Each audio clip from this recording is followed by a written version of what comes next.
Capacitors के generally topic आपके लिए कंटिन्यू था। कैपेसिटर्स में आपको जो हम लोगों ने कैपेसिटेंस क्या होती है, types of capacitor, parallel plate capacitor, spherical capacitors के टाइप्स, इसके बाद किसी का फोन आ रहा है। किसी का फोन आ रहा है। आने को इसके बाद जो है आपके पैरेलल प्लेट कैपेसिटर्स के टाइप यानी कहा जाए with partial dielectric, complete dielectric, multiple dielectric, ये कंप्लीट कर दिए। सीरीज एंड पैरेलल कॉम्बिनेशन भी आप लोग लास्ट टाइम में कंप्लीट कर चुके हैं।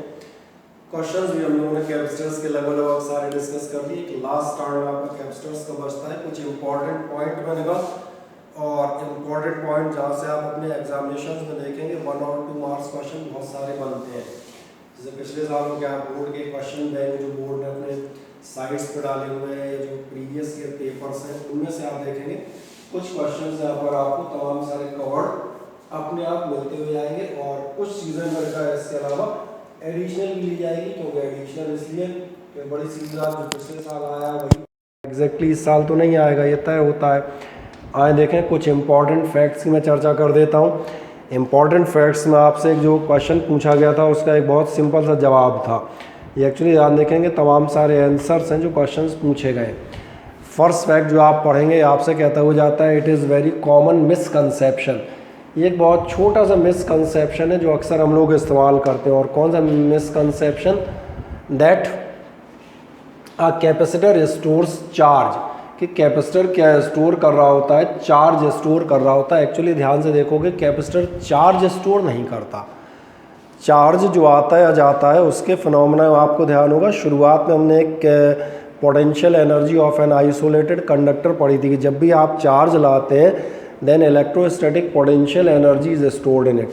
तो ध्यान देखना चार्ज जो स्टोर होता है उसके बजाय क्या होता है, दोनों प्लेट्स में जो इलेक्ट्रिक फील्ड डेवलप हो रही है उसके फॉर्म में इलेक्ट्रिकल पोटेंशियल एनर्जी या पोटेंशियल कहीं ना कहीं स्टोर हो रहे होते हैं। तो ये याद रखेंगे। अगर कोई एग्जैक्ट जाए, वैसे तो जनरली हम सभी लोग यही कहते हैं कि कैपेसिटर चार्ज स्टोर करेगा या चार्ज स्टोरिंग डिवाइस हो, एक नॉर्मल टर्म में ठीक है क्योंकि आप उसे चार्ज या डिस्चार्ज ही कर रहे होते हैं। बट अगर कोई एग्जैक्टली डिफाइन करना चाहता है कि मुझे बताएं ये चार्ज स्टोर कर रहा है या क्या, तो ये आप याद रखिएगा चार्ज स्टोर नहीं करता। एक्चुअली कैपेसिटर क्या कर रहा होता है, कैपेसिटर आपका स्टोर कर रहा होता है electrical energy in the electrostatic field between the plates. ये कहीं ना कहीं इलेक्ट्रोस्टैटिक एनर्जी को स्टोर कर रहा होता है और इसीलिए एनर्जी बैंक के तौर पे में से काम में लेते हैं। इलेक्ट्रिकल एनर्जी दे देंगे, ज़रूरत पड़ेगी तो हम इससे इलेक्ट्रिकल एनर्जी वापस रिटर्न ले लेंगे। तो क्या पहली चीज़ समझ में आती है। दूसरी बात आप देखना, नेक्स्ट आपसे कहता है, चूँकि आपके पास शीट मौजूद है तो इसलिए मैंने कहा इन फैक्ट्स को आप अपने उससे एक बार PDF से नोट कर लीजिएगा। यहाँ कोई बहुत ज़्यादा लिखाने की नहीं, थ्योरेटिकल हमें ज़रूरत नहीं पड़ेगी। हाँ, यहाँ एक्सप्लेन मैं इनको प्रॉपरली उतने टाइम में बजाय लिखाने को मैं इनको एक्सप्लेनेशन पे ज़्यादा टाइम दे देता हूँ। बाकी PDF शीट आपके पास मौजूद है तो उससे आप इंपॉर्टेंट फैक्ट वैसे ही नोट कर सकते हैं। नेक्स्ट आपसे आएगा, ध्यान देखना, 2 plates of unequal area can also form a capacitor. ये क्वेश्चन आप देखेंगे 1-2 बार आया हुआ है, कभी कभार फिगर के बेसिस पे, कभी विदाउट फिगर। अच्छा, ये क्या कहना चाहता है ये मैं दिखाता हूँ। जैसे आपसे पूछता है कि आपके किसी कैपेसिटर की प्लेट्स ये हैं और प्लेट्स मैं आपको दिखाता हूँ।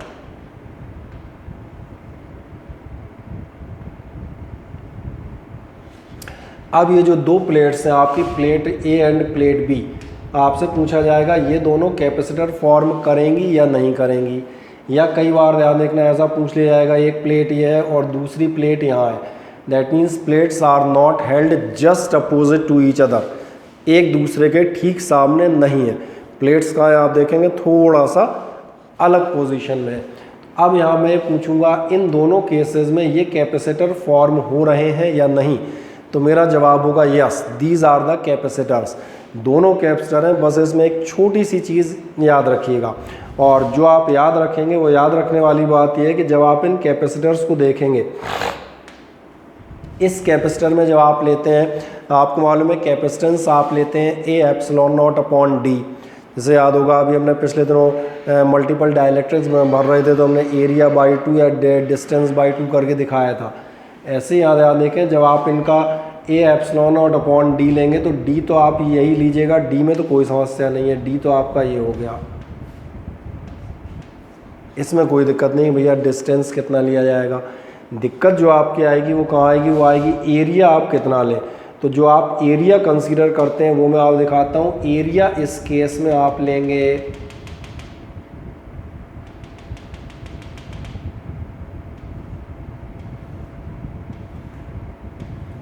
समझ में आता है। हम मान के चलेंगे ये आपका इफेक्टिव कैपेसिटर कितनी साइज़ का है, इतनी साइज़ का है, यानी एरिया का आप किसका कंसीडर करेंगे, एरिया आप लेते हुए जाते हैं स्मॉलर प्लेट का।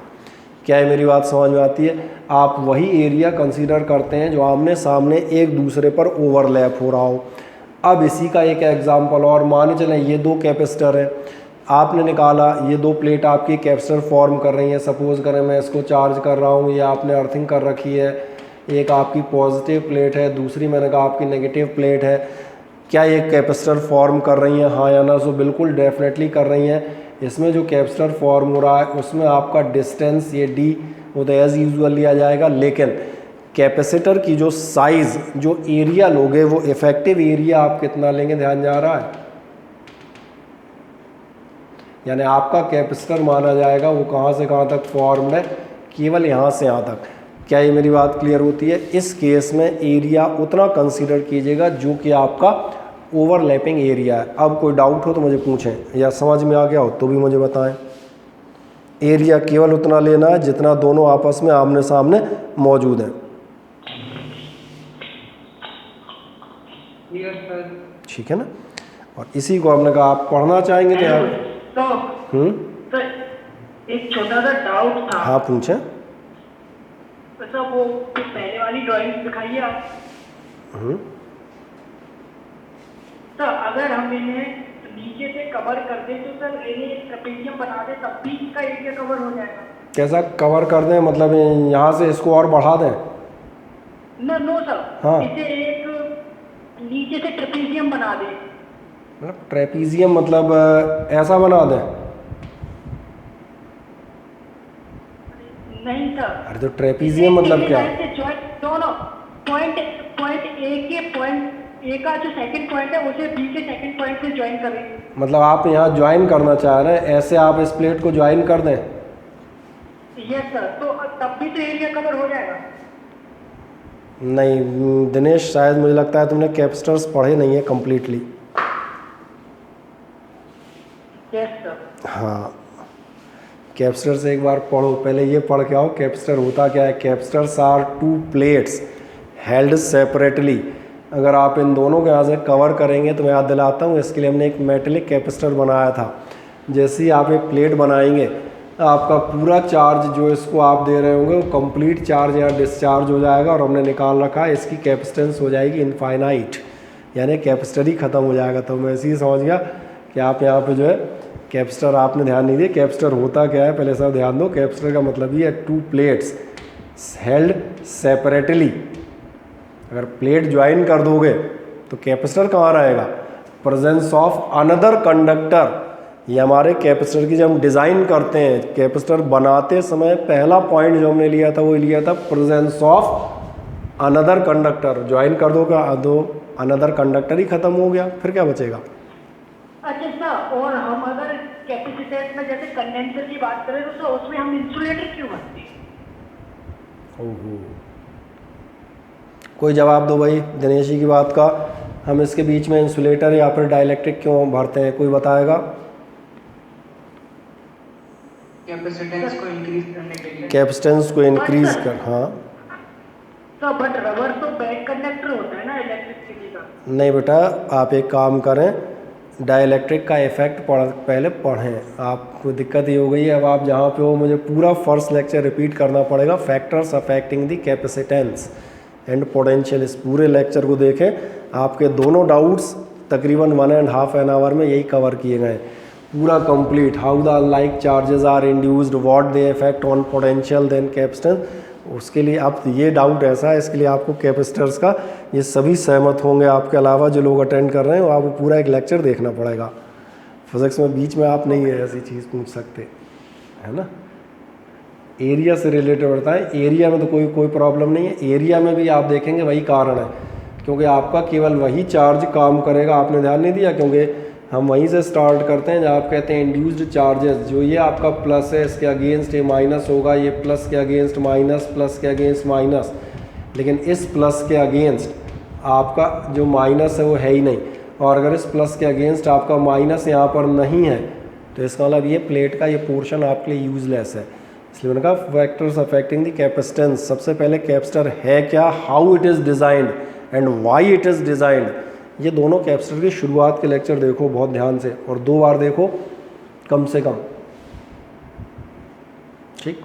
एक नेक्स्ट जाएगा, ये बाकी वही कहता है effective overlapping area is consider, हमने केवल और केवल इफेक्टिव ओवरलैपिंग एरिया कंसीडर कर लिया। नेक्स्ट आपसे कहता है the distance between the plates is kept small. ये एक बहुत ख़ास बात बताई जाती है, जो आप बीच का डिस्टेंस लेते हैं प्लेट्स का वो आप कैसा ले रहे होते हैं, वो स्मॉल ले रहे होते हैं। और क्यों स्मॉल ले रहे होते हैं, टू अवॉइड, ये एक इफ़ेक्ट कहलाता है आपके लिए, अभी मैं इसकी चर्चा करूँगा, फ्रिंजिंग इफेक्ट। ये कई बार आपसे पूछ लेता है व्हाट इज़ फ्रिंजिंग इफेक्ट। आओ फ्रिंजिंग इफेक्ट दिखाते हैं, ध्यान से देखना। और फिर मैंने कहा भैया ये याद रखिएगा, हम चूँकि इस एंड पे हैं, पिछला आपका थोड़ा सा पढ़ा हुआ हो, फिज़िक्स में ये पहली शर्त लगती है कि हमने पिछला हल्का सा मालूम हो, नहीं तो हमारी बातें आधी अधूरी रह जाएंगी हमेशा। जो हम बात कर रहे थे, मैंने कहा था फ्रिंजिंग इफेक्ट क्या होगा, इस पर हम बात करते हैं। कि आपने ध्यान दिया, अगर आप एक पॉजिटिव और एक नेगेटिव चार्ज रख देते हैं, that means an electric dipole.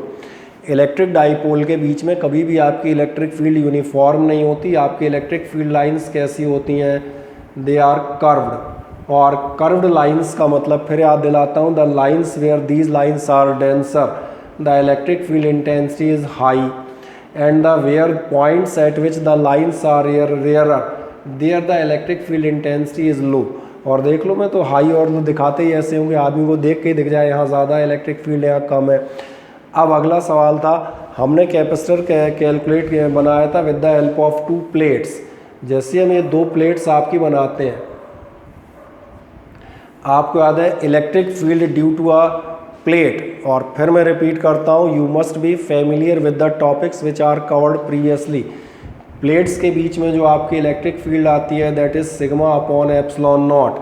Sigma is a constant charge density, epsilon is a constant, that means you are getting a constant और uniform electric field between these 2 plates.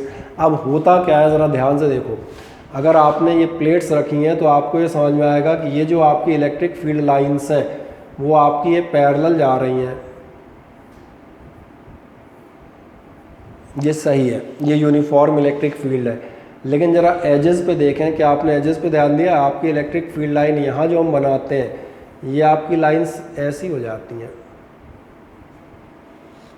तो ये lines आपकी बहुत ज़्यादा curved ना हो, जितना आप दूर करते आएंगे उतना ये कर्व आपके ओपन अप होते जाएंगे। इसलिए आपसे क्या कहा जाएगा कि अगर आप यूनिफॉर्म इलेक्ट्रिक फील्ड लेना चाह रहे हैं, that means lines parallel to each other. चूँकि पॉजिटिव चार्ज है, नेगेटिव चार्ज है, इनको जाने वाली लाइंस इसको रिसेंबल करेंगी बाहर फ्री स्पेस में। तो फ्री स्पेस में मैंने कहा अगर आपने गैप रख दिया तो आपकी लाइन कर्व्ड हो जाएगी। तो ये लाइन कर्व ना हो, इसका इलाज क्या है, the distance between the plates is kept small. कि लाइन एक से शुरू हो और दूसरी पे एंड हो जाए इसके पहले कि वो कर्वेचर आ पाता। So that is called fringing और एज इफेक्ट। एज मतलब समझ में आ रहा होगा द कॉर्नर, और वो क्या गड़बड़ है जो भी मैं बता रहा था, non uniformity of the electric field. क्योंकि यहाँ पर आपकी जो इलेक्ट्रिक फील्ड है इस पार्ट में आप देखेंगे ये लाइन पैरेलल लाइन नहीं है, ये नॉन यूनिफॉर्म है, कहीं ज़्यादा और कहीं कम हो जाएगी।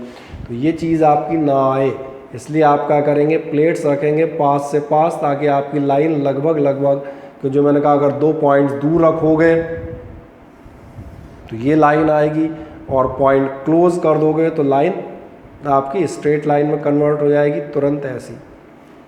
इसलिए ये ध्यान रखेंगे, Y the distance between the plates is kept small. ये आपसे पूछा जाता है, 2 तरह से पूछा गया है कई बार, what is the edge effect, या आपसे पूछ लिया जाता है why the distance between the plates is kept so small. भाई हमने कहा था 1 mm 2 mm, उस समय हमने ये डिस्कस किया था क्योंकि उस समय कंस्ट्रेंट डिस्कस कर रहे थे कि द साइज डेफिनेशन कहती है the capacitance should be increased without any significant in area और साइज। तो मैंने कहा था दूसरी प्लेट बहुत दूर मत खड़ी करो, कहाँ खड़ी करोगे, 1 mm पे। उस 1 mm 2 mm से पहली शर्त तो हमारी कवर हो ही रही है, there is no increment in the size of the capacitor, moreover you are avoiding the fringing effect और the skin effect, that means you will get uniform electric field between the plates, जो आपने calculations में इस्तेमाल की है। क्योंकि calculations में आप कौन सी इस्तेमाल करते हुए आते हो, sigma upon epsilon not constant value.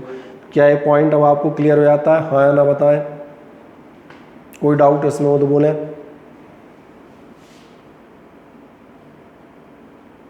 बोलो बालको, इससे रिलेटेड कोई समस्या?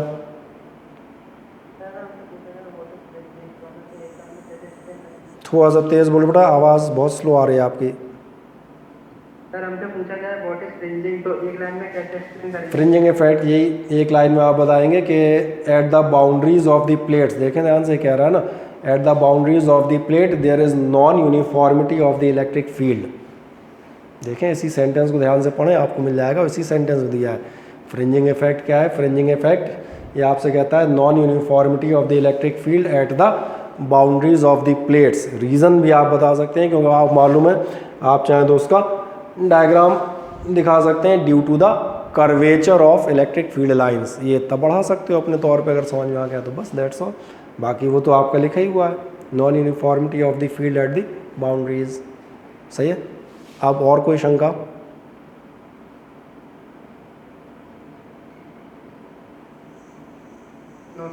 ठीक, और पूछते आइएगा, क्या आप पूछेंगे तो मैं बता देता हूँ तुरंत, इसीलिए छोटी छोटी चीज़ों। चलें एक नेक्स्ट बढ़ते हैं, इसके बाद हम लोग एक नेक्स्ट चीज़ पर जाएंगे, और अगली चीज़ आपसे कहती है the plates of a parallel plate capacitors are being moved away with some velocity. अभी हम एक बहुत बढ़िया चीज़ बहुत डिटेल में डिस्कस करेंगे कि आप प्लेट्स पास लाएँ, दूर ले जाएँ, तो उन पर उसकी कैपेसिटेंस पर, पोटेंशियल पर, इलेक्ट्रिक फील्ड पर क्या इफेक्ट पड़ता है। And for all the board students, चाहे वो मध्य प्रदेश बोर्ड से पेपर दे रहे हो, चाहे मैंने कहा सेंट्रल बोर्ड से पेपर दे रहे हो, और ध्यान देखें चाहे वो किसी कॉम्पिटिटिव एग्जामिनेशन में, इस एक पार्ट से जो अभी आगे चर्चा करूंगा, यहाँ पर नहीं थोड़ा सा आगे, उससे आप देखना है क्वेश्चन कईयों बार आया हुआ है, और वो यही आता है कि प्लेट्स के बीच में एक डाइलेक्ट्रिक रखें तो क्या होगा, कैपेसिटेंस, फील्ड, पोटेंशियल इस पे इफेक्ट, और यहाँ पर प्लेट का सेपरेशन कम ज़्यादा करें तो क्या होगा। एक बहुत सीधी सी बात ध्यान देखना, आपको ये मालूम है जब भी आप किसी पैरेलल प्लेट कैपेसिटर की बात करते हैं तो उसकी आपकी जो कैपेसिटेंस होती है, वो कैपेसिटेंस आपकी होती है C = A epsilon nought upon D। ये आपको मालूम है। जब आप C = A epsilon nought upon D देखते हैं तो सबसे पहली चीज़ तो ये समझ में आती है कि अगर आप प्लेट के बीच का सेपरेशन बढ़ा रहे होंगे, देन द डिस्टेंस और separation between the plates is inversely proportional to the capacitance, so the capacitance will decrease. ये एक थ्योरेटिकल आंसर हो गया। नाउ वन में ask how the capacitance will get affected और हाउ इट विल डिक्रीज, कितना उसमें change होगा और कितना चेंज होगा, तो बहुत ध्यान से देखें। पहले तो मैं यहाँ दिखा देता हूँ, ये क्या कहता है, then the rate of change in capacitance, rate of change of capacitance आपका कैसे प्रोपोर्शनल होगा 1/d² के। नाउ हाउ, तो हाउ का आंसर तो बहुत आसान है। ध्यान देखें, क्या आपने ध्यान दिया है, कैपेसिटेंस आपकी है C = A epsilon nought upon D, तो rate of change in capacitance with respect to time, और देखो ध्यान से एक सिंगल लाइन में डिफरेंशिएशन हो जाएगा कितना हो जाएगा,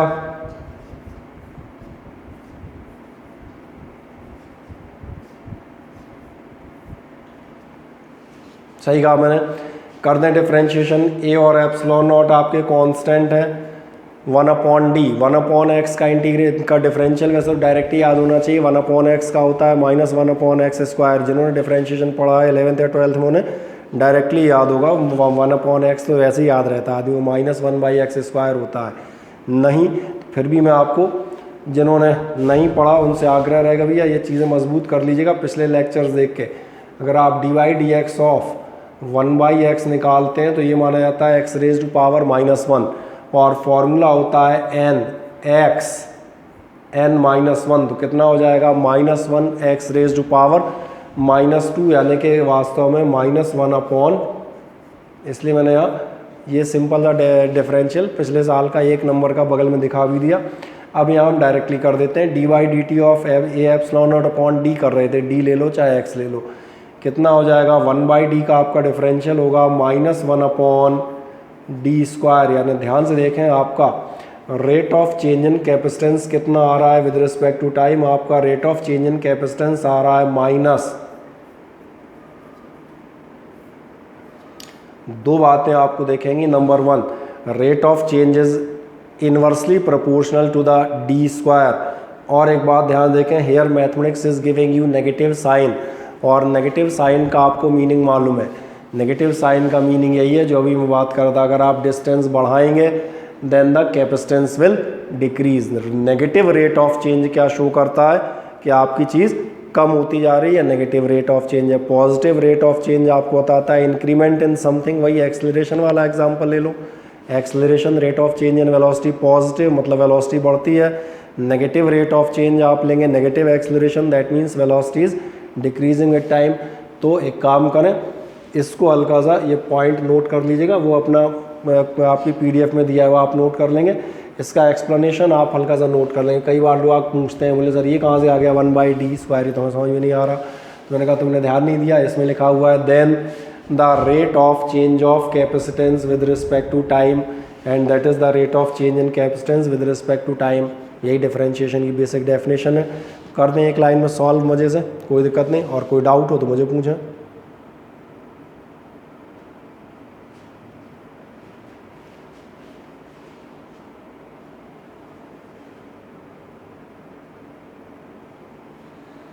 और इस सब मैंने कहा readymade optional fill in the blank type के क्वेश्चंस हैं, जिसमें आपसे ये पूछा गया था कैपेसिटेंस किसके साथ प्रोपोर्शनेट होगी, 1/d², d², d3, जो भी 3-4 ऑप्शन हो। इसके अलावा तो बाकी सब 3 तो गलत ही थे, तो जो भी दिए हों।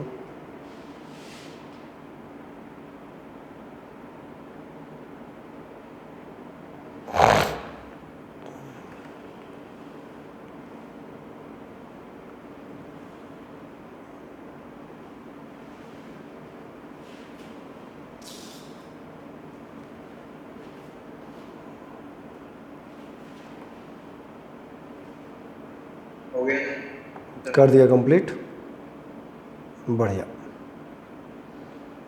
हाँ, एक और नेक्स्ट देखते हैं। इसके बाद आपके पैरेलल प्लेट कैपेसिटर में अभी मैं आपसे डिस्कस कर रहा था फ्रिंजिंग इफेक्ट, याद है? मैंने कहा था पैरेलल प्लेट कैपेसिटर में आपकी इलेक्ट्रिक फील्ड कैसी होती है, uniform. There are parallel lines, edges पे आपकी लाइंस कर्व्ड होने की पॉसिबिलिटी थी। It may be the field will not be uniform, तो इसको अवॉइड करेंगे। The plates are placed very very close to each other. लेकिन एक कैपेसिटर ऐसा भी है जिसमें आपकी फील्ड नॉन यूनिफॉर्म होती है। मैं वैसे याद दिलाता हूँ, आपने स्फेरिकल कैपेसिटर का डेरिवेशन किया हुआ है। स्फेरिकल कैपेसिटर के डेरिवेशन में आप याद करें, आप पहली लाइन जो लिखते हैं, ठीक है, वो तो इसकी वो हो गई। पहली लाइन आप यह लिखते हैं the intensity of electric field between the two, ये आपकी कितनी आती है 1/4πε0 Q/r²। और ये लिखते ही आपको दिख जाएगा r² का मतलब ये है the electric field is not uniform. ये पहला तरीका। अब दूसरा ध्यान देखें तो मैथमेटिकल मैंने दिखा दिया, यहाँ पे आपकी इलेक्ट्रिक फील्ड यूनिफॉर्म नहीं है। आप कहेंगे फिगरेटिव दिखाओ, फिगरेटिव भी मिल जाएगा। ध्यान से देखें, मैं फिर से फिगर बना देता हूँ, ठीक है, वो होल नहीं छोड़ रहा क्योंकि अब इतना वो नहीं है अपने पास। क्या आपने ध्यान दिया है किसी भी चार्ज स्फीयर की आपकी इलेक्ट्रिक फील्ड लाइंस कैसी होंगी, तो ये भी आपको मालूम है इलेक्ट्रिक फील्ड लाइंस कैसी जाएंगी। तो इलेक्ट्रिक फील्ड लाइंस आपकी जाएंगी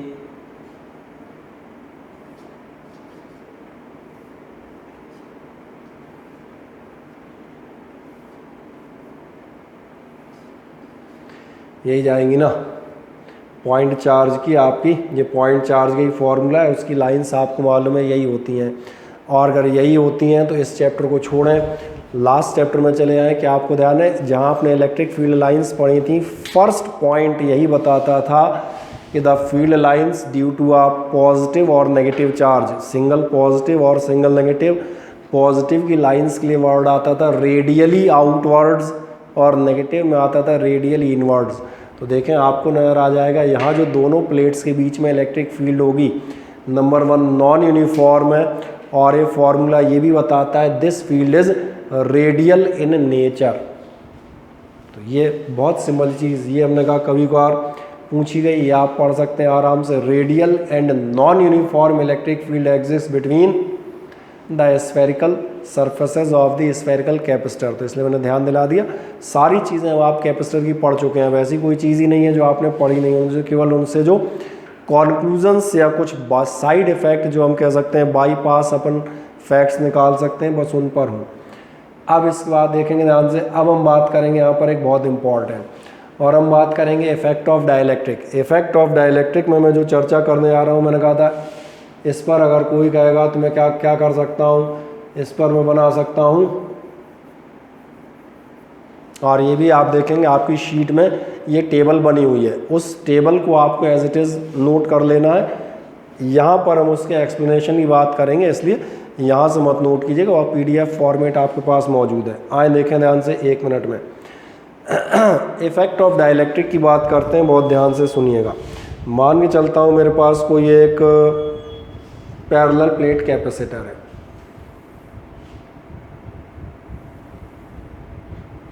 ठीक। इस पैरेलल प्लेट कैपेसिटर को जो है मैं किसी बैटरी से कनेक्ट करता हूँ। यहाँ चलो मैं बैटरी का सिंबल बना भी देता हूँ, बैटरी से कनेक्ट है, हम इसको चार्ज कर रहे हैं, चाहे नहीं नीचे कहीं बना दो, कोई समस्या नहीं। मेरा सवाल ये है कि जब हमने इसको इस बैटरी को यहाँ लगाया और इस कैपेसिटर को लिया, ये कैपेसिटर हमारा चार्ज हो गया। जब कैपेसिटर चार्ज हो गया है तो मैं इसमें एक डाइलेक्ट्रिक स्लैब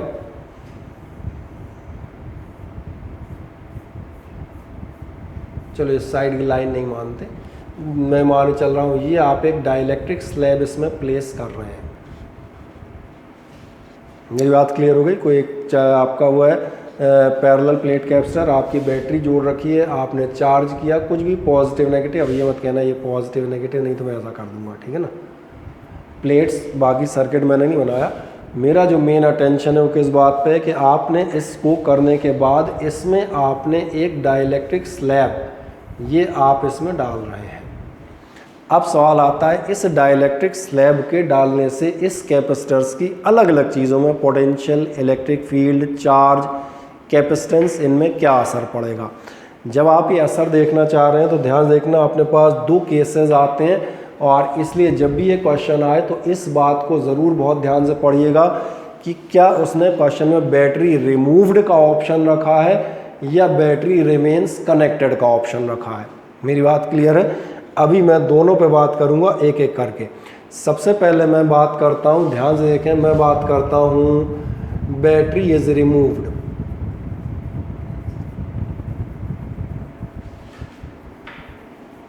इसका मतलब क्या हुआ, चार्ज कर लिया, बैटरी हटाई और आपने डाइलेक्ट्रिक स्लैब डाल दिया। जैसे आप डाइलेक्ट्रिक स्लैब डालेंगे, ध्यान देखना, सबसे पहली चीज़ बताता हूँ कैपेसिटेंस। ये आप पढ़ चुके थे डाइलेक्ट्रिक डालने पे, जो दिनेश जी पूछ रहे थे, ये हमने सबसे पहले कैपेसिटेंस जहाँ पहले दिन स्टार्ट किए थे वहीं पढ़ रखा है। इंक्रीज़ हो जाएगी, कितनी इंक्रीज़ हो जाएगी, बाई के टाइम्स, यानी सी डैश हो जाएगा आपका के सी। अब एक मज़ेदार बात, कुछ दूसरी चीज़ों पे चलता हूँ। चार्ज पहले आप समझ लीजिएगा, फिर वहाँ दिखा दूँगा। क्या आपको ध्यान है इस बैटरी ने इसमें कुछ ना कुछ चार्ज किया होगा? आपको ध्यान है charge is conserved, total charge can neither be created nor be destroyed. तो अगर हम चार्ज की बात करें, चाहे आप डाइलेक्ट्रिक डालें और चाहे निकालें, उससे कोई फ़र्क नहीं पड़ना। Charge once the charge is given to the plates it will remain same, और ज़्यादा बेहतर वर्ड में लेता हूँ, इट विल रिमेन कंजर्व्ड। इसका मतलब जो आपका क्यू डैश होगा वो आपका क्यू बना रहेगा। अच्छा, कैपेसिटेंस इंक्रीज़ क्यों हो जाती है, इसका कारण भी हमारे पास था। इसका कारण था, ध्यान देखना, क्योंकि आपका potential, when ever a dielectric medium is present in the surrounding of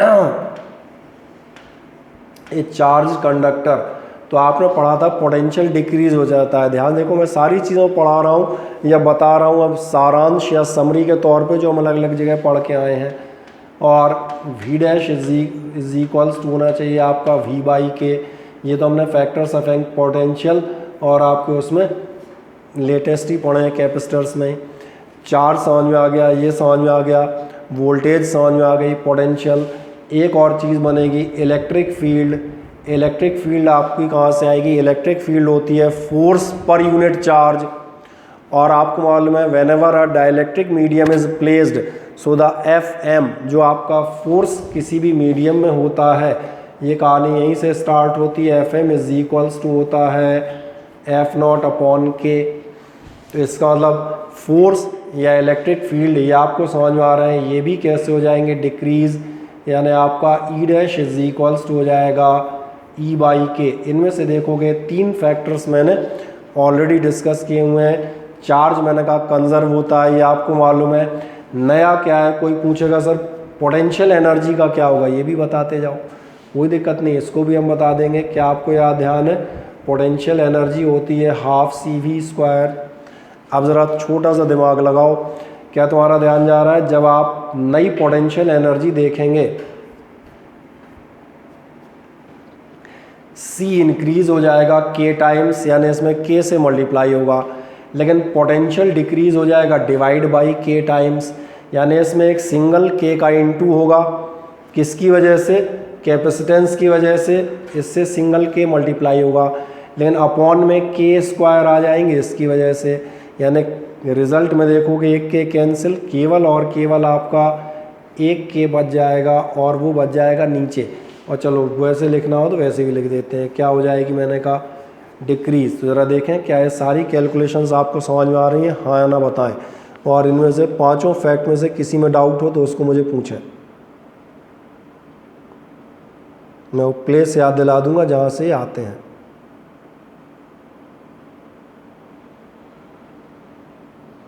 देखें कोई डाउट बताएं। सौम्या? नहीं, ठीक है,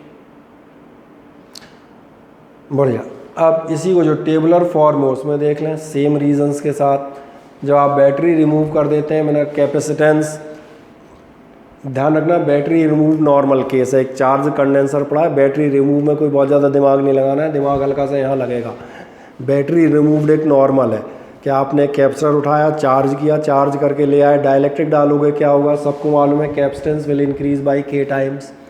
आदमी ने कहा इसमें चार्ज का क्या होगा? मैंने कहा चार्ज रिमेन्स कंजर्व्ड। आदमी बोला पोटेंशियल का क्या होगा? मैंने तुम पढ़ चुके हो, in presence of a dielectric medium potential drops by 1/K। Potential हो गया V dash is equals to V/K। आपने पूछा इंटेंसिटी क्या होगी? मैंने कहा इंटेंसिटी और फोर्स दोनों पढ़ चुके हो। इंटेंसिटी और इलेक्ट्रिक फील्ड और इंटेंसिटी क्या होते हैं? These decrease by K 1/K times, तो ये भी हो गए। लास्ट आदमी ने कहा एनर्जी और बताओ। एनर्जी का मैंने कहा एनर्जी आप कहीं से भी निकाल सकते हैं, मैंने हाफ CV² से निकाली थी, आपकी इच्छा उससे नहीं हो रही आप इससे निकाल दो। मैं एक दूसरा फॉर्मूला याद दिला देता हूँ, हाफ QV। जब तुम U डैश निकालने जाओगे तो कितना होगा? चार्ज तो सेम होगा, लेकिन पोटेंशियल देख लो ध्यान से, तुम्हारा टोटल कितना हो जाएगा? U/K। मैंने कहाँ से कैलकुलेट करते हो? हाफ QV से करते हो या जो चूँकि मैं यहाँ ये ले रहा था तो मैंने हाफ CV² से कर दिया था, कहाँ से कैलकुलेट करते हो वो इम्पॉर्टेंट नहीं है। इम्पॉर्टेंट ये you are using the correct फॉर्मूले and correct concept, that's all. तो इस तरह से हमने कहा बैटरी रिमूव्ड का तो ये हो गया। अब सवाल बनता है अगर बैटरी कनेक्टेड हो तो क्या होगा? तो बैटरी कनेक्टेड की भी चर्चा करते हैं। ध्यान देखें, इसमें मैंने कहा था थोड़ा सा आपको हल्का सा दिमाग लगाना पड़ेगा और कुछ नहीं, और वो भी कोई ख़ास नहीं, केवल एक छोटी सी बात। अब की बार हम मान के चलते हैं ये रहा हमारा पैरेलल प्लेट कैपेसिटर, फिर वही अर्थिंग इधर से आप चार्ज दे रहे हैं। चलें यहाँ से मैं एक बैटरी दिखा देता हूँ, पूरा कनेक्शन नहीं कर रहा, जब वो रफली है। फिर आप एक काम करेंगे, इसमें भी आप एक डाइलेक्ट्रिक स्लैब प्लेस करें। मैंने मान लिया ये डाइलेक्ट्रिक स्लैब और आप इसे रख देते हैं। जैसे ही डाइलेक्ट्रिक स्लैब रखेंगे, बहुत ध्यान देखना, अब की बार मैं जहाँ बात कर रहा हूँ वहाँ मैं कह रहा हूँ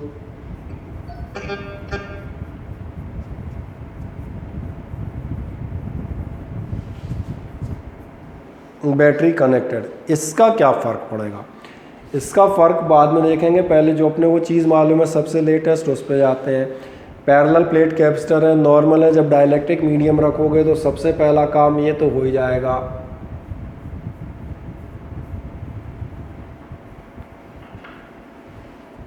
कैपेसिटेंस इंक्रीज हो जाएगी। अच्छा, कैपेसिटेंस इंक्रीज हो गई, C dash is equals to KC। अब आदमी पूछेगा पोटेंशियल का बताओ क्या होगा, फिर चार्ज की चर्चा करेंगे। पोटेंशियल के लिए एक मज़ेदार बात देखो, इसने कहा था इसमें हल्का सा दिमाग लेगा। क्या तुमने ध्यान दिया, जैसे ही डाइलेक्ट्रिक स्लैब रखेंगे, मैं माने चलता हूँ let the potential was 100 volt, let it be. कितना पोटेंशियल था आपका, 100 वोल्ट पोटेंशियल डिफरेंस आपने क्रिएट किया था with the help of battery, और आपका डाइलेक्ट्रिक कांस्टेंट है लेट इट बी 2। जैसे ही आप रखेंगे आपका पोटेंशियल ड्रॉप होके 50 वोल्ट हो जाएगा, ये बात बिल्कुल सही है। लेकिन एक मज़ेदार बात देखो, यहाँ जैसे पोटेंशियल 50 वोल्ट होगा, battery is still connected, battery अब भी कनेक्टेड है। और बैटरी या सेल क्यों लगाए जाते हैं याद है, बैटरी या सेल का पर्पज़ ही होता है लगाने का to develop a potential difference in the circuit. ये 10th से पढ़ते आ रहे हो ओम्स लॉ में, सेल्स और battery are used to develop the potential difference between the 2 points, ये उसका काम ही है। तो एक इंटरेस्टिंग बात ये होगी कि बैटरी ने 100 वोल्ट का पोटेंशियल डिफरेंस बना के रखा था, आपने डाइलेक्ट्रिक स्लैब डाल दिया 2 वाला, पोटेंशियल कम होकर अचानक हो जाएगा 50, लेकिन बैटरी अब भी बैठी है। ये जो 50 होने वाला मामला है ये 0.1 सेकेंड के लिए होगा, स्लैब गया झटके से आपका पोटेंशियल ड्रॉप हुआ 50, लेकिन मैंने क्या, बैटरी वापस उस पोटेंशियल डिफरेंस को कितना कर देगी, वापस 100 वोल्ट। और क्यों, बिकॉज आपसे कहा जाएगा क्योंकि अभी भी बैटरी जिंदा है, और जिंदा है मतलब मैंने लिख दिया स्टिल कनेक्टेड, अभी भी कनेक्टेड है, हटा थोड़ी दी है कि उसका असर ख़त्म हो जाता। अच्छा, अब ये बैटरी जो है इस पोटेंशियल को मेंटेन कैसे करेगी, 50 वोल्ट हो गया, वापस 100 कैसे करेगी, तो वापस 100 ऐसे करेगी कि चार्ज भेजेगी, नया चार्ज फ्लो करेगी, तभी तो पोटेंशियल बढ़ेगा, और तभी बढ़ेगा तो ध्यान देखना, इसलिए इस बार आपका चार्ज, जितने टाइम्स आपका पोटेंशियल कम होता उतने ही टाइम्स चार्ज बढ़ा के वापस उसको बैलेंस कर लेगी। तो अब देखें क्या ये आपको समझ में आता है, हाँ या ना। Yes sir. और यहाँ लिख देता हूँ चार्ज क्यों बढ़ाया, ताकि आपका पोटेंशियल वापस मेंटेन हो जाए। तो ये है कहानी उस खास जगह की कि अगर बैटरी कनेक्टेड है तो आप ये याद रखेंगे।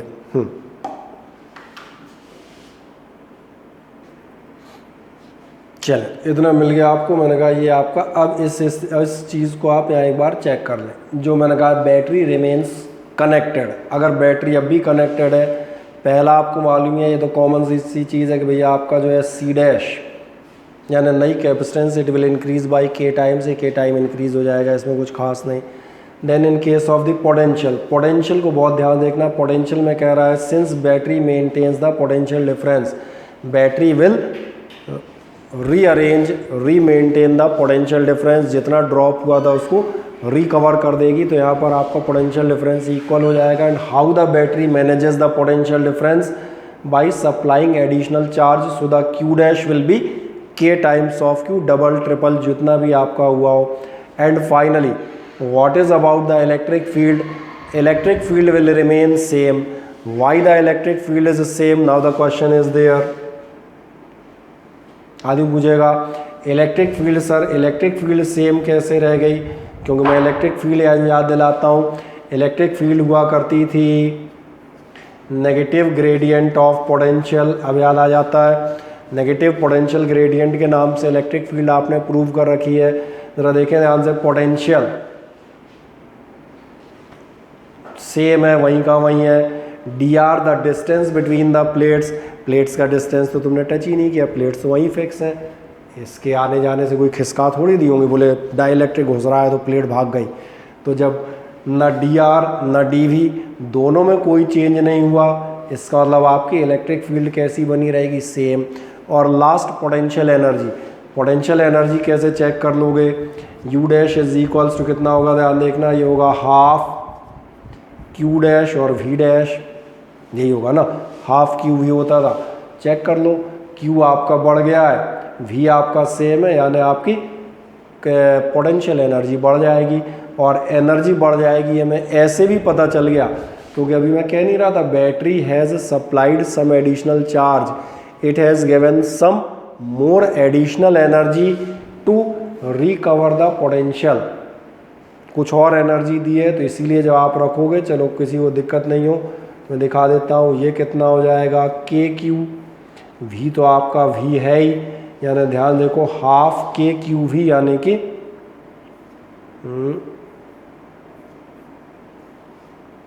के टाइम्स आपका एनर्जी इंक्रीज हुई। और क्यों हुई, ये तो मैथमेटिकल है भैया, हो गई, ठीक है, मैथमेटिक्स में समझ में आ गया, दिस इनटू दिस, दो दिस डिवाइडेड बाय दिस। अगर थ्योरेटिकली कंसेप्चुअली कोई पूछता है, ठीक है मैथमेटिक्स तो ठीक है, मुझे बताओ ये वो कहाँ से गई, कहाँ से आ गई, तो आप फिर वहीं आ जाएंगे, to maintain the potential difference battery has supplied more electrical energy more charge. क्या अभी कंसेप्ट क्लियर है सारे, हाँ ना बताएं? Yes sir. कोई डाउट किसी को? बाकी मैंने कहा इस टॉपिक के क्वेश्चन जब भी आप करें तो फिर आपसे सलाह रहेगी इस लेक्चर को एक बार दोबारा देख लीजिएगा। तो क्या होता है, कई बार छोटी छोटी ये कंसेप्चुअल चीज़ें रहती हैं, इनके साथ एक दिक्कत आती है, जब हम समझा रहे होते हैं समझ में तो बहुत अच्छी आती हैं, बाद में था तो कुछ ऐसे ही यार, पता नहीं के का इंटू कर रहे थे कि डिवाइड कर रहे थे, चार्ज ने आना तो नहीं चाहिए था पर आ तो गया है, अब आ गया है पर नहीं आना चाहिए था, तो अब क्या करें, तो मैंने कहा कुछ मत करें, एक बार उसको दोबारा देख लें, ठीक है ना।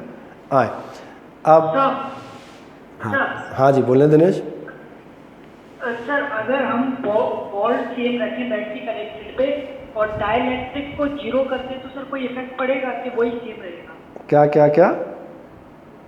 अगर हम वोल्ट सेम रखें, बैटरी कनेक्टेड है, हाँ बैटरी डाइलेक्ट्रिक को जीरो कर दें तो सर कोई इफेक्ट पड़ेगा? जीरो करने का मतलब नहीं आया समझ मुझे।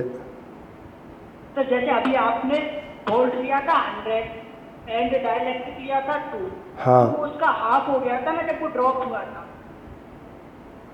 आपने बताया था कुछ टाइम के लिए 50 हो गया। बेटा डाइलेक्ट्रिक जीरो किस सब्सटेंस का होता है?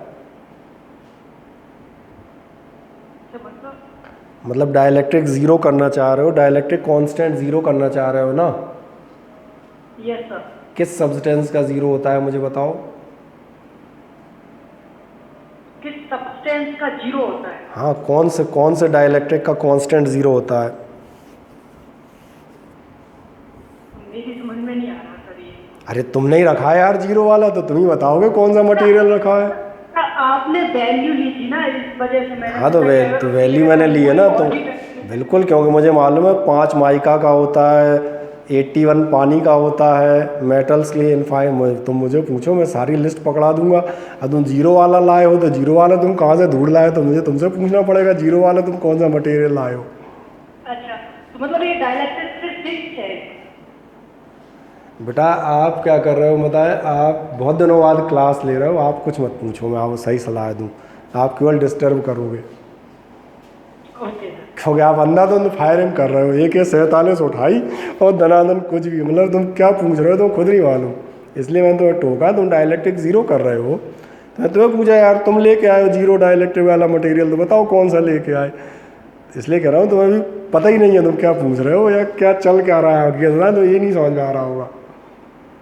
क्या है बेटा, क्लासेस लें रेगुलरली, नहीं तो ऐसी हालत हो जाएगी हम बताएं, और ऐसी हालत सभी की, ऐसा कोई भी स्टूडेंट आप ही नहीं जो फिजिक्स को हम बता दें क्या है मनोरंजन मान के वो जाता है ना कहीं, वो बायोलॉजी समझ के बोले हार्ट छूट गया कोई बात नहीं, रेस्पिरेटरी सिस्टम नहीं पढ़ा हुआ तो क्या हुआ, न्यूट्रिशन पढ़े आऊँगा, है ना, स्मॉल इंटेस्टाइन और लार्ज इंटेस्टाइन के फंक्शन तो समझ में ही आ जाएंगे। हमारे यहाँ बेटा एक ख़ास बात है, हमारे यहाँ पिछला चैप्टर अगला चैप्टर तो छोड़ो, अगर आपने 11th प्रॉपरली नहीं पढ़ा तो आधी जगहों पे आपको डायमेंशनल एनालिसिस में क्या निकाल रहा हूँ ये नहीं समझ में आएगी।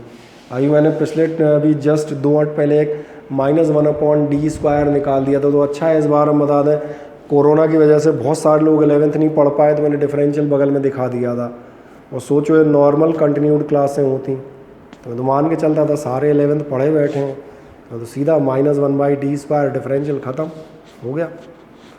इसलिए क्या है बेटा, थोड़ा सा पढ़ो, पहले पूरा चैप्टर पढ़ लो, फिर डाउट्स पूछो, बेहतर रहोगे, डाउट तुम्हारे अद्भुत टाइप के निकलेंगे।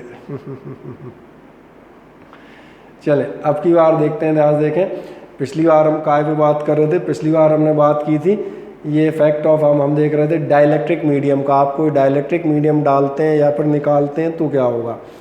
अब हम एक नेक्स्ट इफेक्ट पे जाते हैं। ये आपसे पूछेगा इंक्रीजिंग सेपरेशन हो, ध्यान रखना इंक्रीजिंग ही हमारा टारगेट नहीं है, डिक्रीजिंग भी हो जाएगा। बस मैं इंक्रीजिंग वाला बता देता हूँ, तो इंक्रीजिंग के बजाय डिक्रीजिंग समझ में आ रहा होगा, उल्टा हो जाएगा। जो बढ़ाने से हुआ है कम करने से उल्टा हो जाएगा। तो कॉपी में तो आपकी जो शीट है उसमें दोनों दिए हुए हैं, लेकिन मैं एक की चर्चा करके छोड़ दूंगा, दूसरा जस्ट रिवर्सल ऑफ दैट है, उसमें कुछ नहीं करना। आइए हम देखते हैं अगर सेपरेशन, प्लेट सेपरेशन आप कम ज़्यादा कर रहे हैं तो क्या होगा। प्लेट सेपरेशन कम ज़्यादा कर रहे हैं तो एक तो कॉमन सा चीज़ आती है, ध्यान देखें वो कॉमन चीज़ ये आती है, जैसे कैपेसिटेंस की अभी मैं चर्चा कर रहा था, capacitance is inversely proportional to the separation of the plates. इसका मतलब if you are increasing the separation, जो अभी हमने लिया, अभी हम इंक्रीजिंग की चर्चा कर रहे हैं, देन कैपेसिटेंस विल ड्रॉप, ये सही है। अब क्वेश्चन ये आता है कि इस सेपरेशन इंक्रीज का अलग अलग चीज़ों पे क्या असर पड़ेगा, जैसे भी हमने पीछे चेक किया था, capacity, charge, potential difference, electric field and energy. हम चारों पांचों चीज़ें चेक करेंगे। फिर हमारे पास दो केस कौन से होंगे। पहला केस होगा बैटरी इज़ रिमूव्ड, ये ऑर्डिनरी केस है। मैं फिर बताऊं, बैटरी इज़ रिमूव्ड ये कोई खास केस नहीं है, ये नॉर्मल है।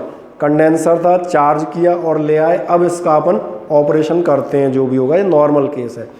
एब नॉर्मल वाला कौन सा है कि बैटरी भी कनेक्टेड है और फिर डाइलेक्ट्रिक स्लैब डाल रहे हो या प्लेट सेपरेशन, उसमें ध्यान रखना, उसमें बैटरी क्या करती है, जो पोटेंशियल कम होगा, कम होता है पर दोबारा उसको रिगेन कर देती है, तो इसलिए उसको हम स्पेशल केस की तरह याद रखते हैं। आए देखें ध्यान से।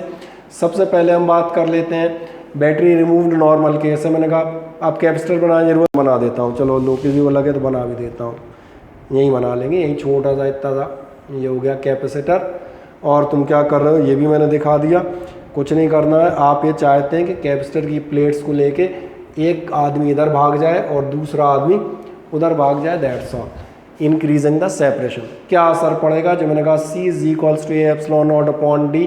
अगर आप D इंक्रीज कर रहे हैं तो मैंने कहा आपकी कैपेसिटेंस डिक्रीज होगी, ये कन्फर्म है।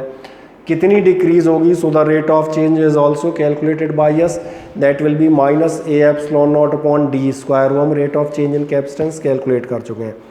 आए देखें ध्यान से, पहला डायरेक्ट समझ में आ रहा होगा, capacity decreases because C proportionate 1/D, यानी C डैश आपका लेस देन C हो जाएगा, ये कंफर्म हो गया। अब बहुत ध्यान से देखो, आपके पास प्लेट्स थी, आप पास लाएं दूर ले जाएं, चार्ज का क्या होगा, फिर मैं वहीं जाऊंगा जो पिछले टॉपिक में पढ़ा रहा था। और मैंने कहा था ना कुछ कंसेप्ट, इसलिए मैंने कहा बेसिक लगेंगे, तभी आप कर पाएंगे जब आप जो है उनको लगातार पढ़ रहे होंगे। चार्ज आपका कैसा रहता है, कंजर्व्ड, और कंजर्व्ड का मतलब है आप प्लेट लेके चाहे आगे दौड़ें चाहे पीछे दौड़ें, प्लेट के चार्ज पर कोई असर नहीं पड़ना, चार्ज विल रिमेन कांस्टेंट, और simply more better word, charge will remain constant. So that is the next one, charge remains constant because A battery is not present. और ध्यान है अगर बैटरी प्रेजेंट होगी तो क्या होगी, वो मैं अगला याद दिला देता हूँ क्योंकि पिछला पढ़ चुके हो। अगर बैटरी प्रेजेंट हुई तो या तो चार्ज भर देगी और या ले लेगी पोटेंशियल को बराबर करने के लिए। आए Q डैश आपका Q होगा, चार्ज कंजर्व हुआ।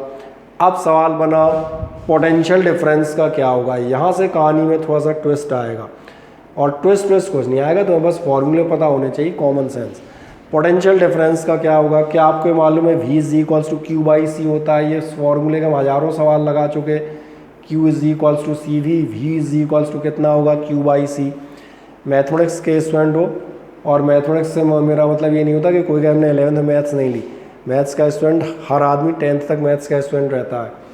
ये आपका Q बाई C आपको दिख रहा है, Q एज इट इज़ है, Q तो चेंज हुआ नहीं। C नीचे वाला डिनोमिनेटर कैपेसिटेंस कम हो गई है। क्या आप मुझे बताएंगे डिनोमिनेटर कम करने पे फ्रैक्शनल वैल्यू का क्या होगा, बढ़ेगी कि कम होगी? बढ़ जाएगी। बस तो फिर बढ़ा दो, फिर कहाँ दिक्कत है। यही तो बस छोटी चीज़ ये तो पूछनी थी। ये कंसेप्ट मालूम है, फिजिक्स आसान हो जाती है। आपको मालूम है Q सेम रहेगा, कैपेसिटेंस अभी हाल डिस्कस किया कम हो जाएगी, डिनोमिनेटर इज डिक्रीजिंग, मतलब ये आपका V, ये V बढ़ जाएगा। आप देख लें, यही कह रहा है V dash will be greater than V। दिख जाता है। जब पोटेंशियल डिफरेंस बढ़ गया तो इलेक्ट्रिक फील्ड की चर्चा कर लें ज़रा। इलेक्ट्रिक फील्ड के साथ क्या होगा, इलेक्ट्रिक फील्ड होती है आपकी E = sigma upon epsilon naught. क्या आपको ये ध्यान है, स्फेरिकल कैपेसिटर में 1/4 pi q epsilon naught Q/r²। R की वैल्यू का मतलब था कि R = 1 मीटर रखोगे, 2 मीटर रखोगे, 3 मीटर रखोगे। भैया प्लेट के बीच की फील्ड होती है uniform parallel lines, sigma upon epsilon not. चाहे जैसे देख लो, मैथमेटिकली कंसेप्चुअली मैथमेटिकली चलते हैं, sigma upon epsilon not. R बराबर 1 मीटर रखो, 2 मीटर रखो, रखोगे कहाँ, सिग्मा अपॉन एप्सिलॉन नॉट तो दोनों कांस्टेंट है ना। तो इसलिए क्या ये समझ में आ जाता है, हाँ या ना। और मैंने कहा था जो आप पढ़ चुके हैं सारे क्वेश्चंस उनकी लॉजिकल अप्रोच है। Such questions are called logical question. जो पढ़ चुके वो याद है और उसके बेसिस पर रटा है या उससे कुछ थोड़ा बहुत सीखे भी हो। एंड फाइनली आपसे पूछ रहा है एनर्जी। अच्छा, एनर्जी में क्या होगा ध्यान देखना। एनर्जी आपसे कह देगा Q²/2c होती है। कई तरीके निकाल सकते हैं। सिंपलेस्ट निकाला है Q²/2c। Q² आपको मालूम है, Q² में हल्का सा लाइन फेर रहा हूँ ताकि आपको जल्दी दिखे। Q² आपने आता है, Q² आपका कांस्टेंट होता है। अभी आपने कहा था charge remains conserved constant. C फिर वहीं जाएंगे जो अभी पिछली बार सवाल पूछ रहा था, C कम हो गई है, C कम हो गई है। फिर मैं रिपीट करूँगा, डिनोमिनेटर कम हो गया है तो वैल्यू इंक्रीज हो जाएगी। ये खुद का आपका जवाब था, समझ में आ जाता है। तो ये 5 फैक्टर मैंने कहा और फिर मैंने दोहराया, इनको बेटा रट नहीं पाओगे। तुम कहो शुद्ध रटेंगे तो फिजिक्स इतनी बड़ी गंगा है, इसमें कहाँ तक रटोगे। तो कम से कम ये चीज़ें आपको समझ में आए और आपको लॉजिकल अप्रोच आपकी बने कि ऐसा हो तो ऐसा हो जाएगा और ऐसा है तो ऐसा हो जाएगा। और हाँ, ये रिपीट कर देना पसंद करूँगा कि ये नहीं कहूँगा हर आदमी अपनी लॉजिकल अप्रोच बना ले, because there are variety of students in every batch. There are the students starting right from 55 marks to 95 marks. So whenever हम जब ये बात करते हैं कि आपकी सारी चीज़ें क्लियर हो, तो जब सारी चीज़ें क्लियर कहता हूँ तो obviously I am talking about the persons who are expecting 90s or 95s in their examinations and definitely successes in other examinations also. ठीक है ना। जितना बेहतर आप पढ़ते जाते हैं तो आपकी मेहनत भी बढ़े। जितना आप पढ़ जाते हैं, जितना आपको क्लियर होता जाता है और आप याद रख लेते हैं, उसके अकॉर्डिंग आपके रिजल्ट्स और आपकी बाकी चीज़ें आती हैं। अब इनमें फ़िलहाल कोई डाउट हो तो मुझे बोल दीजिए। नहीं, अब ध्यान देखना। अब हम जो अगला करेंगे, अभी मैं अगली शीट खोल नहीं रहा हूँ, अभी मैं इसी पर चर्चा करूँगा 1 मिनट के लिए, ठीक है, ताकि तुम्हें एक चीज़ समझ में आए। अगली बार हम इस बैटरी रिमूव्ड के बजाय तुम्हें समझ में आ रहा होगा, हम लेंगे कनेक्टेड। अच्छा, बैटरी कनेक्ट रखोगे तो एक महान बात होगी। तुम यहाँ कह रहे थे पोटेंशियल डिफरेंस इंक्रीज, बैटरी उस पोटेंशियल डिफरेंस को वापस कर देगी, ये समझ में आता है। इसलिए अब बैटरी कनेक्टेड वाले पे जाते हैं। अब की बार हमें यहाँ पर battery remains connected. Battery remains connected में चलो फिर से एक बार फिगर तुम्हारे लिए बना देता हूँ। किसी को ऐसा लगे बोले यहाँ फिगर क्यों नहीं बना रहे, कोई बात नहीं, यहाँ बना देते हैं। फिगर में क्या है यार, ये रहा फिगर। अब की बार प्लेटें लेके दूर भाग रहे हो, लेकिन प्लेटें लेके दूर भागते समय एक छोटा सा काम कर रखा है और वो काम ये कर रखा है कि आपने यहाँ पर बैटरी को कनेक्ट कर रखा है।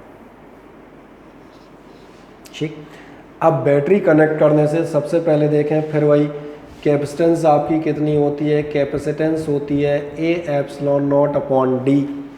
फिर वहीं से सोचना चालू करेंगे। सबसे पहले आप d आने के डिस्टेंस बढ़ा रहे हैं, you are increasing the distance is inversely proportional to the capacitance.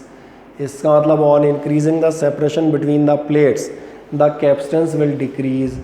ये तो डायरेक्ट समझ में आ गया होगा, ये तो ही पिछली बार भी ले रहे थे, एज इट इज़ है, इसमें तो कोई चेंज है ही नहीं। सवाल किसका है, चार्ज और पोटेंशियल का। तो अभी चार्ज को छोड़ो, पहले तुम पोटेंशियल डिफरेंस पे आओ, तुम्हें जल्दी समझ में आएगा, क्योंकि पोटेंशियल में समझा चुका था पहले भी। बैटरी क्या करेगी, जो भी आपका पोटेंशियल कम ज़्यादा होगा तुमने डाइलेक्ट्रिक भरा, मेटल भरी, प्लेट दूर कर दी, पास कर दी, जो भी इफेक्ट आएगा, जो भी पोटेंशियल कम ज़्यादा होगा, अगर बैटरी कनेक्टेड है तो वो 0.1 सेकेंड के लिए तो चेंज होने देगी, हो गया और बोले हो गया, बोले कुछ नहीं वापस करो, because it is the duty of the battery, function of the battery to create that much potential difference. जैसे हमने पिछली बार लिया था 150 हो गया था, वापस बैटरी ने 100 कर दिया, कम हो गया था तो बढ़ाया कैसे, चार्ज दिया। अभी यहाँ उल्टा हो रहा है, जब तुम प्लेट सेपरेशन करो, जब तो आप यहाँ ध्यान से देखें आपकी कैपेसिटेंस कम हो गई, और कैपेसिटेंस कम हो गई इसका मतलब क्या होगा, कैपेसिटेंस कम होने वाला पोटेंशियल डिफरेंस बढ़ जाएगा, ये तो याद है।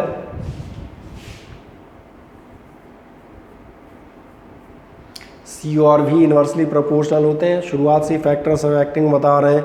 ऐसे सारे कार्यक्रम जिनसे पोटेंशियल बढ़ता है कैपेसिटेंस कम हो जाती है। कैपेसिटर का बेसिक प्रिंसिपल 3 बार समझाया था, प्लस माइनस चार्ज दूसरी प्लेट के माइनस वाले रखते थे, पॉजिटिव वाले अर्थिंग या ग्राउंडिंग करके निकाल देते थे। क्यों? पोटेंशियल इंक्रीज करते थे, कैपेसिटेंस कम कर देते थे। तो मैंने कहा यहाँ पर देखेंगे कैपेसिटेंस डिक्रीज हुई, पोटेंशियल बढ़ गया। अब बैटरी क्या करेगी, बैटरी को ये सहन नहीं होगा क्योंकि वो कनेक्टेड है, वो अपनी तरफ से चार्ज, या तो कह सकते हो उल्टा चार्ज देगी नेगेटिव, या ऐसा भी कह सकते हो चार्ज विड्रॉ कर लेगी। चार्ज विड्रॉ करेगी तो पोटेंशियल को वापस सेम कर देगी। तो पहले पोटेंशियल देखें, पोटेंशियल डिफरेंस वो तो मालूम है, जब भी हम लेंगे battery connected potential difference same बना रहेगा। हाँ, कैसे सेम किया जाएगा उस पे बाद में बात करेंगे, लेकर या देकर, आइदर ऑफ द टू। तो ये तो समझ में आ जाता है, battery maintains the potential difference. इन दोनों में कोई दिक्कत, कैपेसिटेंस और पोटेंशियल में, हाँ या ना बताएं? नहीं? तो फिर लास्ट कहानी, क्योंकि ये दो तो सबसे कॉमन है, सबसे पहले यही निकले। अब बारी आएगी चार्ज की। तो मैंने कहा था पोटेंशियल सेम है सॉरी सेम करना है, यहाँ के अकॉर्डिंग कैपेसिटेंस कम होने से पोटेंशियल इंक्रीज हो गया है, वापस सेम करना है। कैसे करें? चार्ज कम करो। तो देखो ध्यान से,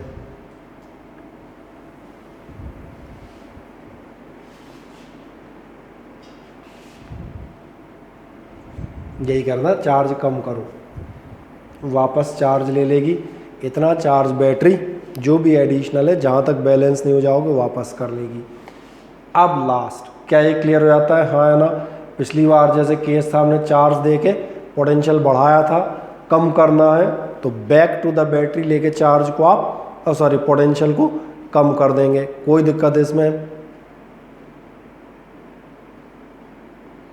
बोले, देख लें आराम से। लॉजिक आपको समझ में आने चाहिए, क्योंकि मैंने कहा सिर्फ लॉजिक बेस्ड है, उसमें कोई वैसी कहानी है ही नहीं। अब लास्ट आप जाएंगे इलेक्ट्रिक फील्ड। इलेक्ट्रिक फील्ड की चर्चा कर देते हैं।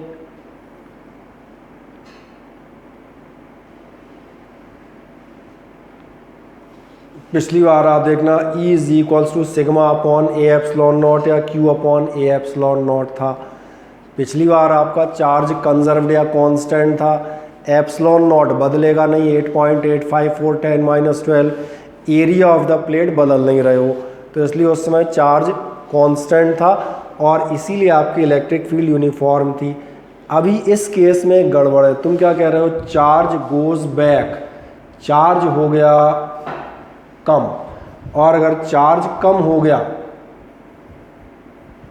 यहाँ बड़ा बड़ा लिख दिया मैंने इसलिए, चार्ज कम हो गया, तो ज़रा ध्यान से देखें आपकी इलेक्ट्रिक फील्ड, वो आपको फॉर्मूला मालूम है, सिग्मा अपॉन एप्सिलॉन नॉट या Q upon A epsilon naught. क्या आपने ध्यान दिया? अगर ये चार्ज कम हो गया है, न्यूमरेटर डिक्रीज करोगे तो वैल्यू डिक्रीज हो जाएगी, यानी आप देखें E डैश आपका लेस देन E हो जाएगा, इलेक्ट्रिक फील्ड आपकी डिक्रीज हो जाएगी। और फाइनल एनर्जी तो चाहे जैसे निकाल लो, हाफ सी वी स्क्वायर के, V वहीं का वहीं है, C आपकी कम हो गई है तो इसलिए एनर्जी भी कम हो जाएगी, तो सारे डिसीजन पूरे हो जाएंगे। आपकी कैपेसिटेंस कम हो जाती है, पोटेंशियल डिफरेंस सेम बना रहता है एडिशनल चार्ज निकाल कर, और एडिशनल चार्ज निकाल कर इसका मतलब चार्ज कम हो जाता है। चार्ज डिक्रीज हुआ तो electric field Q upon A epsilon not वो भी कम हो जाती है। तो मैंने कहा एक से दूसरा, दूसरे से तीसरा आपका कैलकुलेट होता जाएगा एंड फाइनली एनर्जी वही, चाहे हाफ क्यू भी करके देख लें, चाहे हाफ सी वी स्क्वायर देख लें। किसी को हाफ सी वी स्क्वायर नहीं पसंद, हाफ क्यू भी देख ले। हाफ क्यू वी में भी क्या होगा, मैंने कहा करेक्ट मैथमेटिक्स इस्तेमाल करना बस। जैसे कि मैंने कहा आप हाफ सी वी स्क्वायर से नहीं अच्छा लग रहा, मैं क्यू वी से दिखाओ, है ना, क्यू वी से देख लो। वी देखो, वी आपका कांस्टेंट है, इसका काम ख़त्म। क्यू का क्या हुआ था, क्यू हमने कहा था कम हो गया, इसका मतलब ये कम हुआ तो आपकी एनर्जी कैसी हो गई, कम। और ऐसे भी निकाल रहे हो तो भी आप वहीं आएंगे, एनर्जी हो गई डिक्रीज़। अब मुझे बताएं क्या ये सारी कहानियाँ आपको क्लियर हो जाती हैं, हाँ या ना?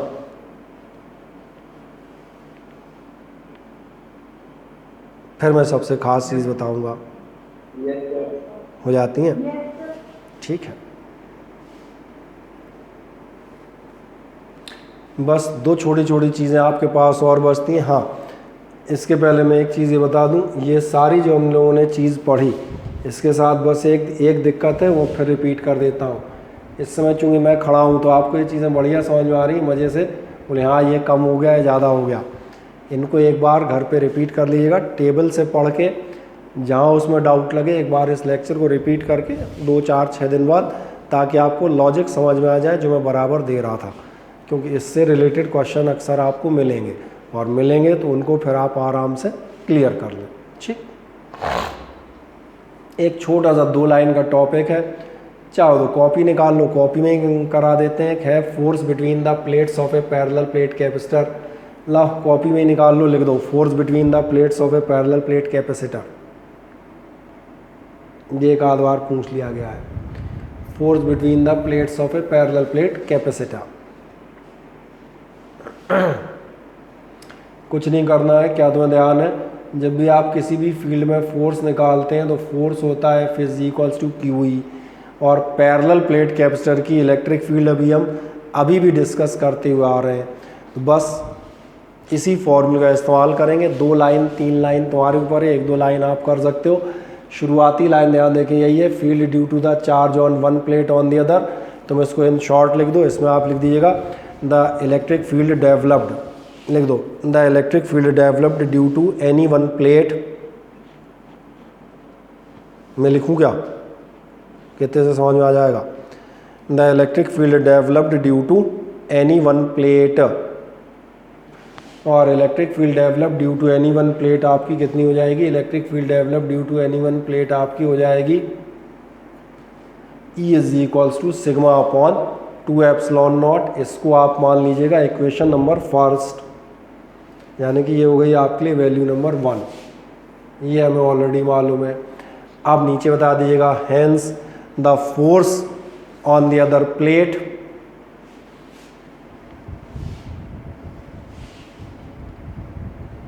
और force on the other plate आप कितनी बताएंगे? Force on the other plate होगा F is equals to q ई।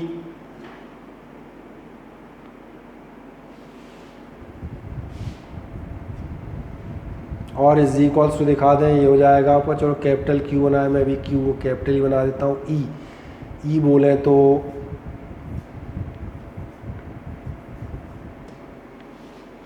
बस हो गया आपका काम ख़त्म। और एक लास्ट बात पूछूंगा, ये तो सबको ध्यान है ना, नहीं किसी को यही भूल गया बेचारा तो फिर कैसे काम चलेगा। लिख दिया है मैंने, सिग्मा सुपरफिशियल चार्ज डेंसिटी क्या होती थी? क्यू अपॉन ए। अब एक बात ध्यान से देखना, यहाँ पर एक सिग्मा में आ रहा है, एक क्यू में आ रहा है, तो चाहो तो दोनों को सिग्मा में कर लेना, चाहे दोनों क्यू में कर लेना। जनरली क्या होता है, हम दोनों को सिग्मा में कन्वर्ट करते हैं। क्यू इज इक्वल्स टू देखेगा आपको यहाँ पे आता है सिग्मा ए। अब आप में से कितनों को इस सिग्मा ए के आगे माइनस लगा हुआ दिखाई दे रहा है? दिख रहा है? दिख रहा है। तो एक छोटा सवाल बनेगा, ये माइनस हमने क्यों लगा दिया? ये माइनस 2 रीज़न से लगाया गया है, मैं दोनों एक्सप्लेन कर देता हूँ। पहली बात तो आपको मालूम है, कैपेसिटर की अगर पहली प्लेट पॉजिटिव होती है तो दूसरी प्लेट नेगेटिव होती है। अब पिछले साल की एक चीज़ याद दिलाता हूँ, आपसे बताया जाता था फोर्स 2 टाइप के होते हैं, पॉजिटिव और नेगेटिव। रिपल्सिव फोर्स होते हैं पॉजिटिव और अट्रैक्टिव फोर्स होते हैं नेगेटिव। तो ध्यान देखें, चाहे जो सा रीज़न आप ले लें, चाहे प्लेट का पॉजिटिव नेगेटिव होना, चाहे फोर्स का, जो पॉजिटिव नेगेटिव है अट्रैक्ट करेंगी, तो इसीलिए इसकी चार्ज डेंसिटी पॉजिटिव है, इसकी नेगेटिव है। तो इसलिए दूसरे वाले की हमने कितनी रखी है, माइनस सिग्मा ए इंटू, बस हो गया, minus A sigma square by 2 epsilon not, चाहे जैसा कर लो। और ए भी बाहर क्यों छोड़ रहे हो, अच्छा अटपटा सा लग रहा है, इसको और ज़्यादा बेहतर ढंग से लिख देता हूँ। इसको ऐसा लिख दो, इज इक्वल्स टू आएगा minus sigma square A upon 2 epsilon not, ख़त्म हो गया आपका। अगर कोई कहे क्यू के टर्म्स में दिखाओ, मॉड एफ मतलब समझ में आ रहा होगा, द वैल्यू ओनली, तो आप सिग्मा स्क्वायर या क्यू स्क्वायर भी आप रख सकते हैं, तो इस फॉर्म में भी दिखा सकते हो। बाकी इसकी ज़रूरत कम पड़ेगी, अपन इसी फॉर्म को मेन मान के चलते हैं, क्योंकि ऐसे तो तमाम सारे इधर से उधर चेंज कर सकते हैं। दिखा दें आराम से, फोर्स बस हो गया minus sigma square A upon 2 epsilon not, ख़त्म। इसमें ऐसा कुछ है ही नहीं कि अपन समझाएं, उसमें कोई एक से दूसरी वैल्यू रखनी है बस। तो बताएं दीपक सक्सेना जी, कोई डाउट इसमें? No sir. नहीं। लास्ट एक चीज़ और बता देता हूँ, कंप्लीट कर दिया सभी ने। एक ये निकाल दीजिएगा energy density of A PPC, एक नेक्स्ट हेडिंग डाल दीजिएगा energy density of A PPC.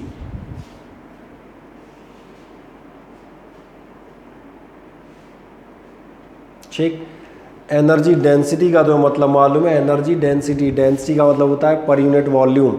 Energy density में एक छोटी सी लाइन लिख दो, इसमें energy density of A PPC लिख दिया, इसमें एक लाइन लिख दीजिएगा, it is the energy stored per unit volume of PPC. It is the energy stored per unit volume of PPC. चलो मैं इसको कर ही देता हूँ, क्योंकि इसमें एक आध जगह तुम्हें शंका रहेगी, तो ऐसे ही रिमूव हो जाएगी।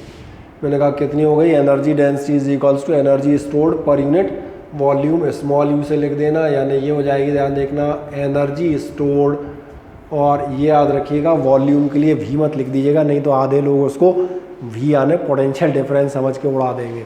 इसलिए मैंने वॉल्यूम लिख दिया है, चाहो तो पूरा लिख दो, नहीं तो वॉल तो लिख ही दो कम से कम। अब दूसरी चीज़, क्या आपको ऐसा अंदाज है किसी भी पैरेलल प्लेट कैपेसिटर का वॉल्यूम कितना होगा? मैं देखो ध्यान से एक 3 डायमेंशनल फिगर बना देता हूँ। ऐसे ही होता है आपका पैरेलल प्लेट कैपेसिटर। इस पैरेलल प्लेट कैपेसिटर ध्यान से देखोगे तो ये ऐसा हो, ऐसा समझ सकते हो, कुछ कुछ ऐसे ही होगा ना, डब्बे नुमा। ये दो सामने की आपकी प्लेट दिख रही होंगी, कौन सी?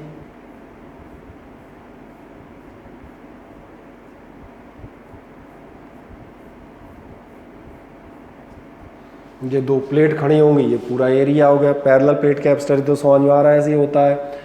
तो मालूम है ये डिस्टेंस डी होता है, ये एरिया ए होता है। तो वॉल्यूम दिख रहा होगा लेंथ ब्रेथ इनटू हाइट, यानी कि एरिया इनटू डिस्टेंस, यही इसका वॉल्यूम हुआ। अगली बार आप बताएंगे u इज इक्वल्स टू कितना हो जाएगा। u आपको याद है u होती है, और वॉल्यूम हो जाएगा, तो दिखा दें मज़े से एक लाइन में, u is equals to half C V square upon A D. और जैसे ही आप इतना दिखाएंगे, एक बात फिर याद दिलाऊंगा, और कहीं कोई शंका उभरे तो मुझे पूछ लेना। ये इतनी बार लिख चुके हैं, हज़ारों बार, अब इसमें कोई शंका मत करना कि ये क्या लिख दिया। c की वैल्यू मालूम है, और आगे थोड़ा सा बढ़ जाते हैं, एक स्टेप और चलना है बस। u इज इक्वल्स टू आप कह देंगे हाफ, c की जगह हम रखेंगे a epsilon nought upon d, और साथ में आप कहेंगे v स्क्वायर और अपॉन c रख दिया, और साथ में हो गया a d। यानी चलो यही निकाल देता हूँ, आगे कहाँ ले जाऊँगा। आपका u इज इक्वल्स टू आ जाएगा हाफ, a और a कैंसिल हो जाएंगे,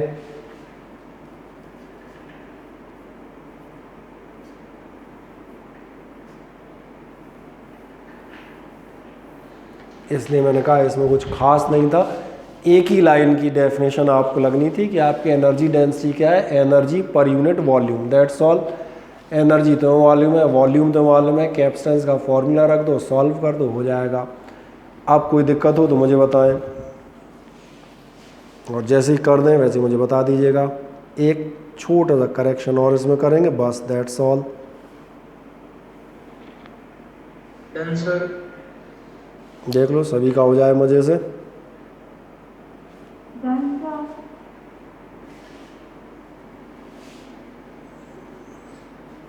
सर इसमें A into D क्यों किया था? कौन सा? A इंटू डी वॉल्यूम होगा ना। क्यूब का वॉल्यूम कितना होता है, किसी एक क्यूबॉइड दिख रहा है ना, क्योंकि इसलिए मैं 3 डायमेंशन बना दिया। क्यूबॉइड का वॉल्यूम कितना होता है, LBH। ध्यान देखो कि वॉल्यूम कितना होता है, AH। ऐसे याद होगा, अगर लास्ट ईयर का याद आए, हम लोग फ्लूइड मैकेनिक्स पढ़ रहे थे। फ्लूइड्स में हर जगह पाइप का वॉल्यूम लिया था हमने, बर्नौली थ्योरम वगैरह में हम लिया करते थे AH या AL। और A क्यों बोले, क्योंकि वॉल्यूम होता है pi r square into L, तो pi r square area into L। तो चाहे यहाँ से देख लो चाहे यहाँ देख लो, LBH रखोगे तो L इंटू बी ये हो गया एरिया, और H चाहे हाइट कह दो चाहे डिस्टेंस कह दो। वॉल्यूम हमेशा हमेशा यही होते हैं, AH AD जो भी आप कहना चाहें। लास्ट जो मैंने कहा, ये एक छोटी चीज़ आपको याद दिला देता हूँ। आपको याद है E इज इक्वल्स टू होता है dV अपॉन dr, ये तो याद है ना, ये रिलेशन। इसका मतलब ध्यान देखना, पैरेलल प्लेट कैपेसिटर में दोनों प्लेट के बीच का पोटेंशियल डिफरेंस V है, और dr दोनों प्लेट के बीच का डिस्टेंस D है। ये अपना केस है, इसलिए ध्यान देखना। जो मैं करता एक छोटी चीज़ और जोड़ देंगे, इसलिए चलो सफ़ेद पेन से लिखते हैं, हैंस जोड़ देता हूँ, इतने में आ जाएगा। हैंस आपका U इज इक्वल्स टू हो जाएगा, एक लाइन ये दिखाना, ये हाफ एप्सिलॉन नॉट, और ध्यान से देखो V/D। अरे स्क्वायर बेचारा लगा ही नहीं।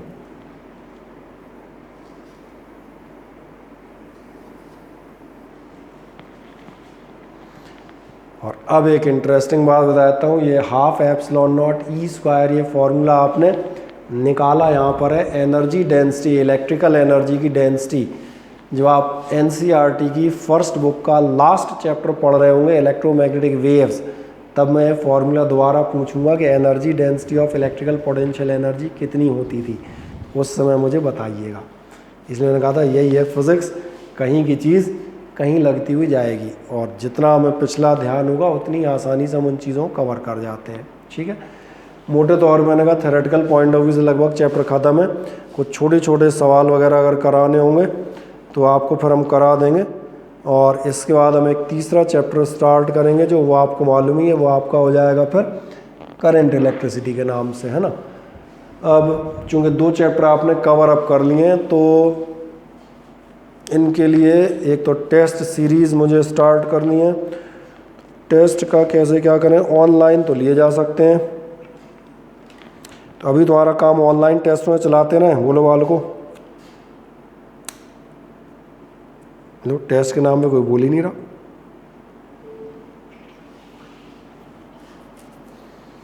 क्योंकि डेरिवेशन वाले टेस्ट तो हाँ, क्योंकि डेरिवेशन जो आते हैं, डेरिवेशन का टेस्ट तो बता दें, वो तो फिर यहीं बैठ के लिखने का हो सकता है। घर से लिखने को दे दूंगा तो सबके 100 में 100 ही आएंगे, उसमें एक भी ऐसा नहीं हुआ इसके 99 भी निकले। ये प्रयोग हमने पिछले साल करके देखा है।